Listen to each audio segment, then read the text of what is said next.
There are some things you never forget: the smell of rain on dry mud, the sound of a bicycle in an empty ground, and the feeling of two hands letting go of you, not because they wanted to, but because they knew you were ready.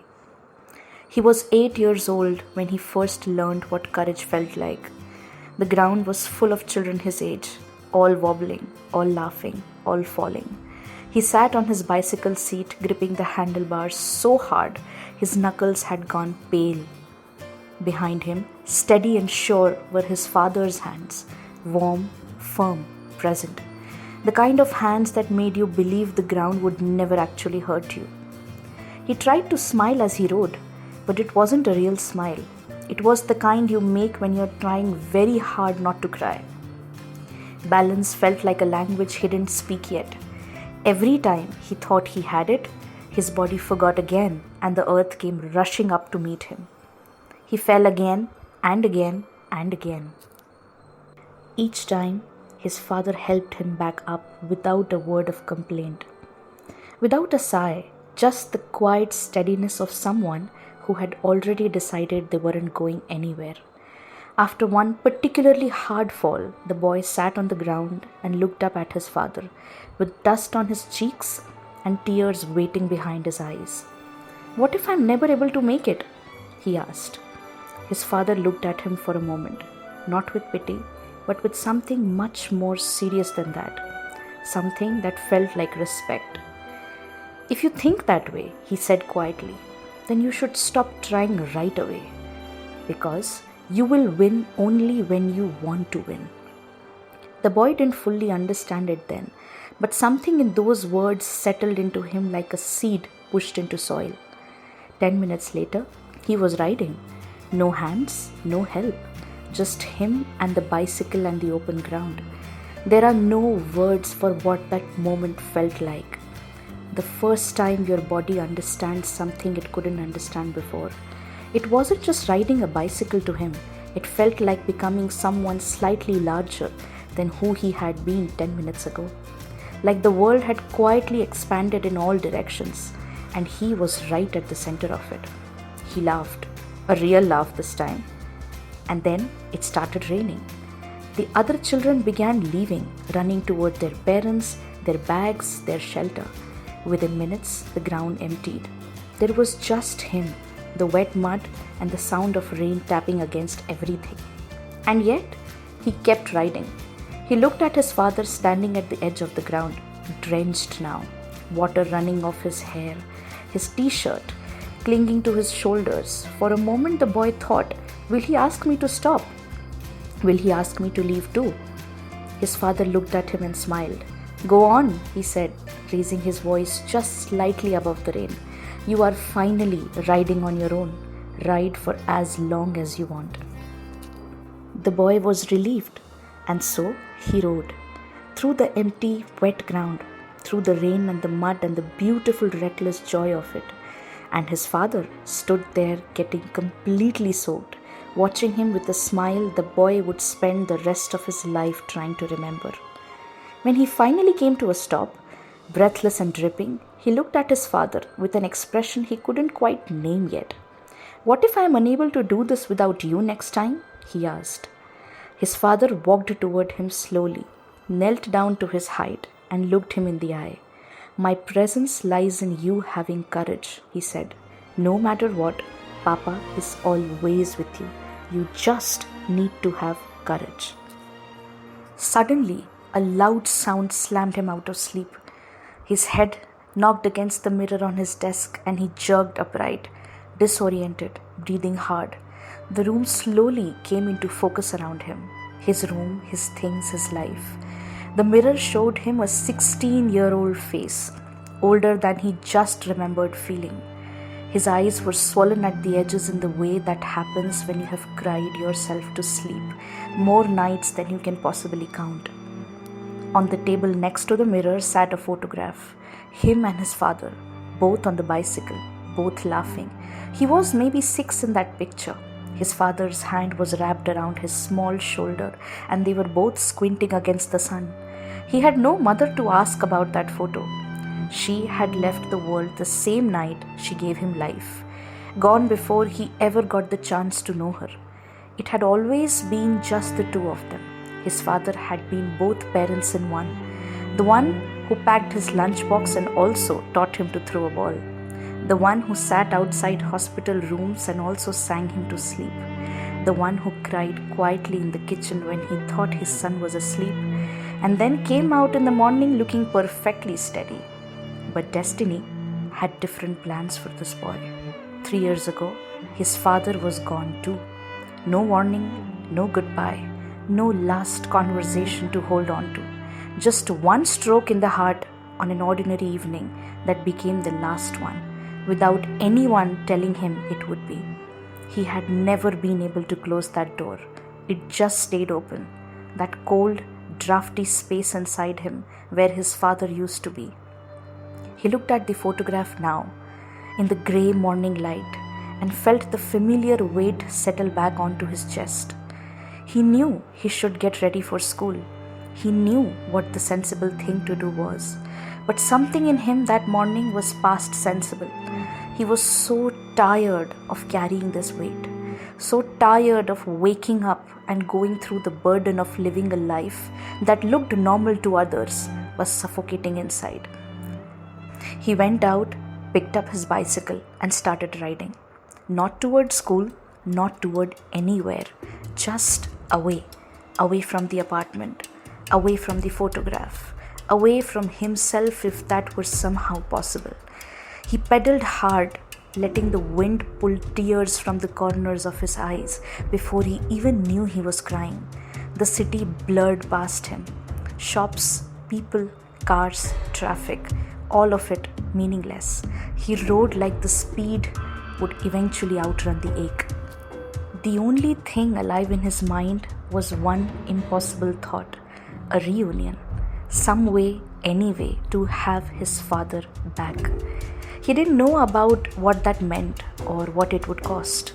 He was 16 and in pain and past the point of being able to think clearly. He just wanted his father back and was willing to go anywhere, do anything, cross any border, visible or invisible, to get there. He had almost passed the bookshop when something made him slow down.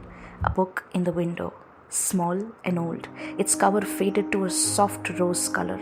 3 words on it, hand-lettered in ink that had browned with age. The Wishing Tree. He stopped. He had grown up listening to that story, the way some children grew up listening fairy tales. The Wishing Tree was the great legend of his town. A tree so ancient no one knew since when it existed. A magical tree that could grant any wish at all, to those who found it. Except no one had ever found it. Over the years, it had softened from belief into folklore, from folklore into a bedtime story, and from a bedtime story into the kind of things adults smiled at patiently when children brought it up. But he had never stopped believing, even at 16, even now, since it was always narrated to him by his father. An old woman stepped out of the bookshop, pulling a shawl around her shoulders, and noticed him standing there with his bicycle and his wet eyes. "Can I help you, son?" He looked at her, and the question came out before he could stop it, his voice breaking slightly on the words. "Is the story of the wishing tree true?"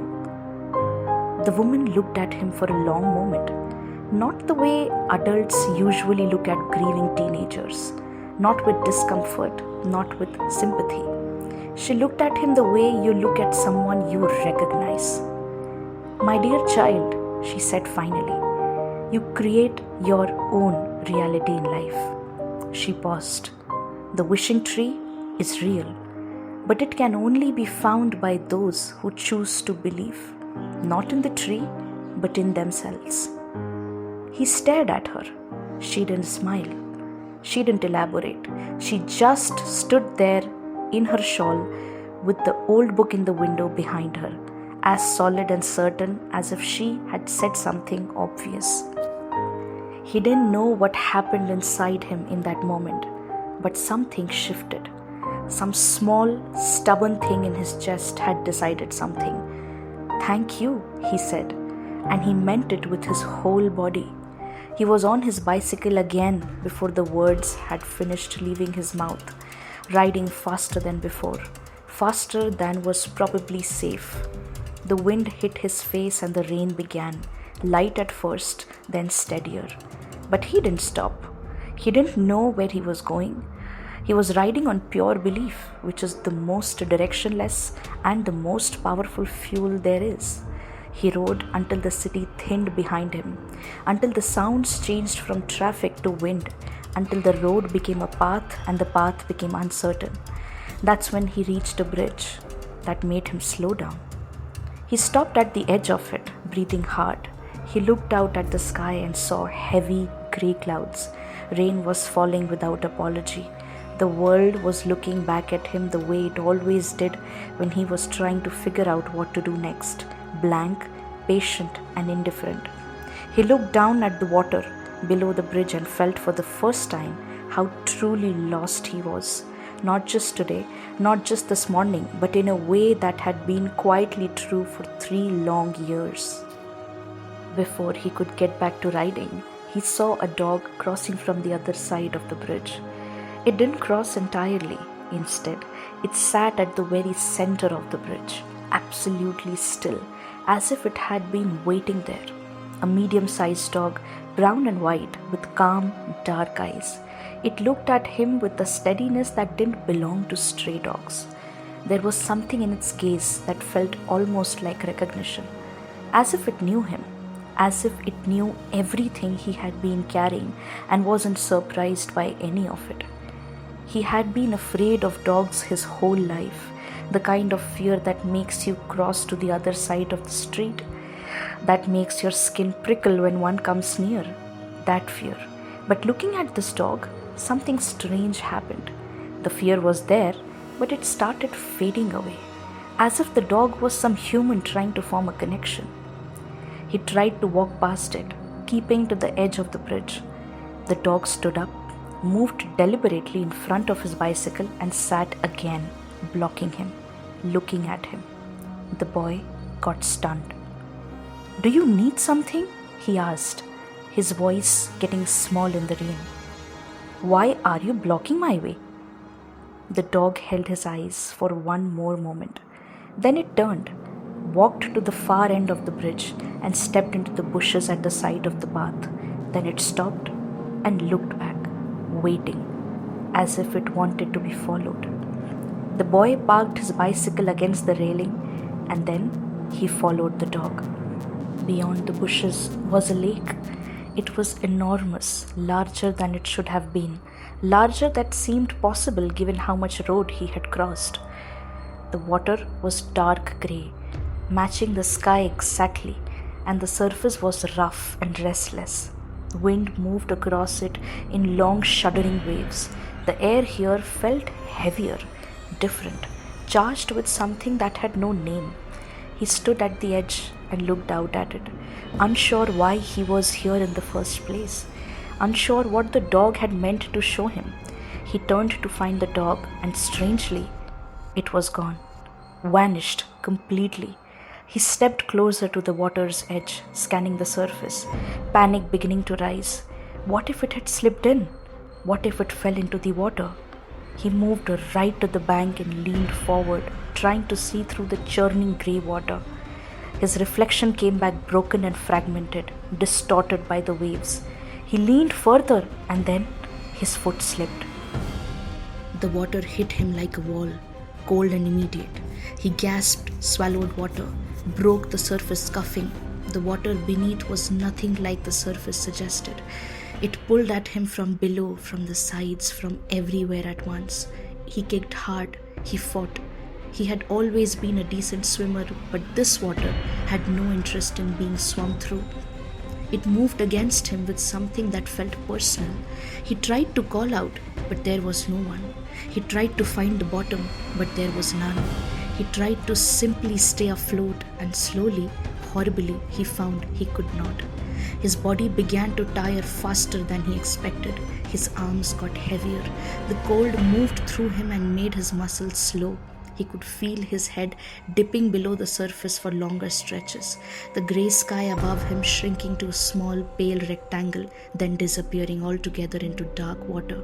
His father's face came to him, not a specific memory, just his father's face. "Dad, I'm finally coming to you." The thought came to his mind, and surprisingly, the thought was not frightening. It was almost peaceful. He stopped fighting, not because he chose to, but because his body simply had nothing left. He felt himself suspended in the water, neither sinking nor rising, as if the lake itself has paused to consider what to do with him. And then slowly he began to rise. His face broke the surface. He pulled in air, one great ragged breath, then another, then another. He floated on his back, staring upward, too exhausted to understand what was happening. He saw that the sky was blue, clear, deep, impossible blue, not the heavy grey that had been there moments ago, just open blue sky with soft light moving through it. The kind of light that happens after a long storm finally decides to be done. He turned his head slowly. The lake around him was still, absolutely still. The kind of stillness that isn't just the absence of wind, but feels like the presence of something. The water was clean, clear, and faintly luminous. This didn't feel like the same place he was drowning in few seconds ago. The waters, the sky, the air, it all felt different, but lighter. He floated there for a long time, just breathing. Eventually, his body found the shore on its own, drifting slowly until he felt ground beneath him. He crawled out, clothes soaked and heavy, and lay on the bank for a moment just listening to his own breathing. When he finally stood, he could see his own reflection in the lake properly now, not broken and scattered, but whole. And then suddenly, his foot met something solid and large, a root. He followed it with his eyes, out and further out, roots spreading like the arms of something ancient, stretching across the bank for what seemed like hundreds of meters. His eyes moved up the root to where it thickened, and up further still, and further and further. And suddenly he stepped back, as he had found a tree that was immensely giant. Not tall in the way buildings are tall, but tall in the way mountains are tall, as if it had simply been growing since before anyone discovered how to measure such things. Its trunk was wider than a house. Its canopy blocked what felt like a quarter of the sky, but it was not the size that took his breath. The tree was covered in flowers, peachy pink with soft white edges. They moved in a breeze he couldn't feel on his skin, as if the tree breathed its own private air. They were not cherry blossoms, though they looked almost like them at first glance. They were something else entirely, softer, more translucent. Each petal had a faint shimmer to it, like the inside of a shell. They fell slowly, turning as they came, and the air around the tree was full of them, drifting upwards as often as they fell, unhurried, as if they were completely at peace with where they belonged. He could smell the warm and sweet aroma of the delicate petals. Every petal smelled different. One smelled like lilac, one smelled like caramel, one smelled like rain, and one smelled like vanilla. But how they looked was richer than that, like vanilla mixed with the memory of something, like a smell that didn't come from outside you but from something deep inside, the part of you that stores things you don't know you've kept. He lifted his hand. A petal landed on his palm. He looked at it. It was so light he could barely feel it, almost edible the way certain flowers are, soft as butter, faintly translucent. The whole tree was glowing as if brought from an enchanted world. He looked up at the tree, then down at his palm, and suddenly his eyes got glued to a board. It was old stone, cemented into the ground at the base of the tree, simple letters carved into it, worn smooth by time but still readable. What it read was, "What you wish for shall be given, but nothing is given without a taking. Every flower holds a world inside it. Choose what you carry, choose what you're leaving. He read it twice. Then again, he looked at the petal in his hand and immediately realized where he was. He was right in front of the wishing tree. That wishing tree, which was always considered a legend, a story considered fiction. He couldn't believe what he was seeing. This really was the magical wishing tree. He knew the story. Every version of it he had ever read as a child came back to him now. The petal, the wish, the exchange, all of it. The wishing tree gave, he knew that. But the wishing tree always took something in return. He didn't even have to think hard. It was the only thought he had carried for 3 years. His father's laugh, his father's hands, the photograph on the table, the empty apartment, the space at dinner, the homework he had done alone, the birthdays spent without him. He wanted all of that back. He wanted his father back. He closed his hands softly around the petal, and then he paused. The board's words moved through him again. Nothing is given without a taking.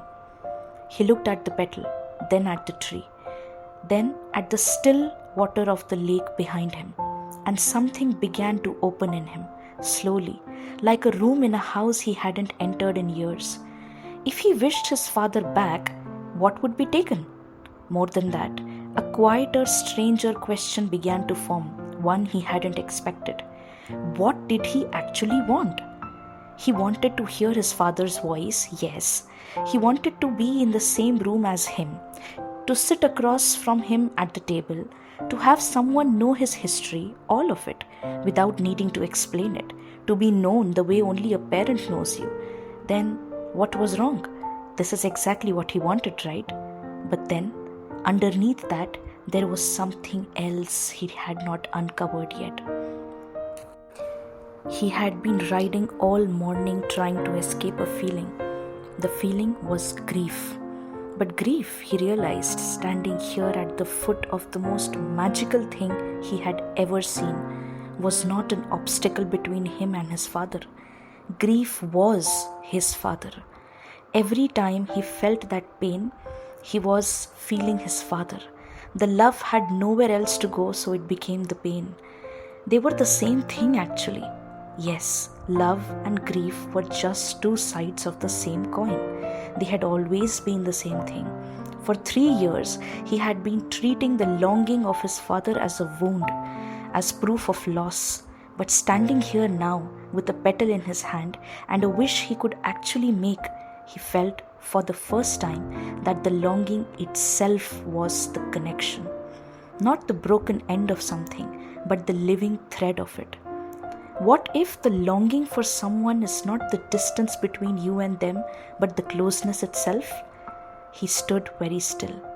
What if missing him this much means he is here, not gone, but present in the only way love ever truly exists, inside the person who carries it? If he made the wish and his father appeared, what would happen to the ache, to the pain? It would end. And the ache was the only language he had left that was entirely his and his father's. If it ended, something would end with it too, something that couldn't be replaced. He thought of the words his father had said to him in the rain all those years ago. My presence lies in you having courage. Not I will always be nearby. Not you can always call me. But my presence lies in you having courage. As if his father had already known that the day would come when his physical presence would no longer be possible. He is in me being brave, the boy thought. That is where he lives, not in a wish, not in a returned body, but in every moment I choose not to run. He had been running all morning. He had been running for 3 long years. He looked at the petal one more time, and then he let it go. It lifted from his palm and drifted upward, unhurried, turning slowly, and rejoined the thousands of other petals moving in the tree's private air. He hadn't made the wish, and somehow, in not making it, he felt something he hadn't felt in 3 long years. Not happiness, but peace, a sense of relief. A small, fragile, true peace. The kind that isn't the absence of pain but can exist right alongside it. He understood now why the tree's words were carved the way they were. Every flower holds a world inside it. The wish wasn't the point, the arriving was the point. The facing of yourself was the point. The tree didn't grant wishes by magic. It granted them by holding up a mirror so still and so clear that you finally saw what you actually needed, which was almost never the thing you had come for. He stood there for a long moment, breathing the vanilla-scented air, watching the petals drift. And then the ground shifted beneath him, not violently, not with any warning, just a quiet, certain dissolving that happened, as if the world he was standing in had made its decision. He looked down at his feet. He was at the edge of the water. He had drifted there without realizing, the way you drift towards sleep. He looked out at the still, shiny lake. He looked at the tree behind him, its petals still falling, its root spreading wide, calm and ancient. He looked at the water, and this time he did not panic. He let himself fall backward. The water took him, the clean, still water of this impossible world, and he felt himself going down. And yes, this time he did not fight it. He kept his arms loose. He kept his eyes open. He watched the light at the surface above him get smaller and softer and further away. And he thought, I know what I'm carrying now. I know what I have. I know where you are. He felt his father everywhere in that moment, not as a presence arriving from outside him, but as something that had been inside him the whole time, waiting quietly behind all the running and noise. The light above him faded, and then, in a brief moment of a second, it returned. Grey this time, familiar grey, the grey of the real sky, and the water around him was cold again, choppy, pulling at his arms. He gasped and kicked and fought his way up, and this time his body found it easier. The water, though rough, seemed to let him pass. He broke the surface. He swam to the bank and crawled into the mud, coughing, shaking, alive. He instantly recognized the place, the same lake where he had his near-death drowning experience. He lay on his back for a long time, looking up, catching breath.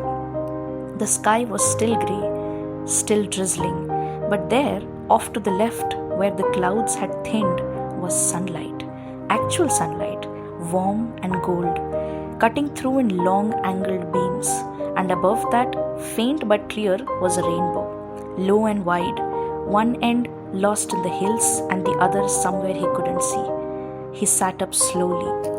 The lake in front of him was quieter now, not perfectly still rippling, still alive, but the violence had gone out of it. The waves that had tried to swallow him were just water now, just ordinary water, moving the way water moves. He then heard a sound and turned immediately. The dog sat at the edge of the bank, perhaps 10 feet from him, in exactly the same posture as on the bridge, still and calm, watching him with those quiet, knowing eyes. Its fur was soaked. Rain dripped from its ears. It had been sitting there in the rain, getting completely wet, waiting for him to come back. He stared at the dog and then remembered his father standing in the empty ground in the rain, watching him ride a bicycle alone with a smile on his face, never asking him to stop, just being there, present and patient, getting all wet but looking at him. His throat tightened. He understood now what the dog was, or rather, who the dog was. It wasn't that his father had returned. It was not a miracle, but a sign that his father was always there, watching over him. Perhaps the dog was the symbol of his own grief that has now reached the stage of acceptance. The dog was also in a way his very own reflection, trying to do what his father had always done, block his path when he was running in the wrong direction, stand in his way until he turned and faced what he was avoiding, lead him somewhere hard, so that he could come out of the other side of it lighter. He remembered the words, "My presence lies in you having courage." He had been so busy looking for his father in material things, in wishes, in magical trees, in the idea of return, that he had missed how his father was already present, in the courage that had kept him on the bicycle all those years ago, in the part of him that had followed a strange dog instead of turning back, in the part that had let go of the petal instead of asking for a wish, in the part that had gone under the water without fighting. His father was in him being brave, and he had always been there. He got to his feet slowly. His legs were unsteady but still carrying the weight. He walked toward the dog, and the dog let him come, staying still until he was close enough that he could reach out and rest his hand gently on its wet head. The dog leaned slightly into his hand. They stood there for a moment, the boy and the dog, both dripping in the rain, with the rainbow behind them and the quiet lake in front of them. Then the boy picked up his bicycle from where he had left it at the bridge, and they walked back together. At the center of the bridge, he stopped. He tilted his face upward and let the rain fall on it. The rain felt gentle and cool, the kind that doesn't bother you. He looked down at the dog. "Come on then," he said quietly. He began to walk his bicycle back towards the city. The dog walked beside him, close enough that he could feel the warmth of it against his leg. He didn't know what came next. He didn't know if the ache would be different from now on or just the same. He suspected it would return in full force by the time he got home. He suspected that there would still be hard mornings and hard evenings and photographs that cost him more than he expected. But he also knew something now that he hadn't known this morning. His father had never left him with nothing. He had left him with courage, which it turned out was not nothing at all. In fact, it was everything. The rainbow held as he walked. The rain stayed soft. And somewhere behind all that grey, the sun was shining. Not enough to fully see, but enough to know that it was there. It was always there, even when you couldn't see it. Some things you never forget. The smell of rain on dry mud, the sound of a bicycle bell in an empty ground, and the feeling of two hands letting go, not because they wanted to, but because they knew you were ready. The wishing tree still exists. It can be found only by those who choose to believe, not in the tree, but in themselves.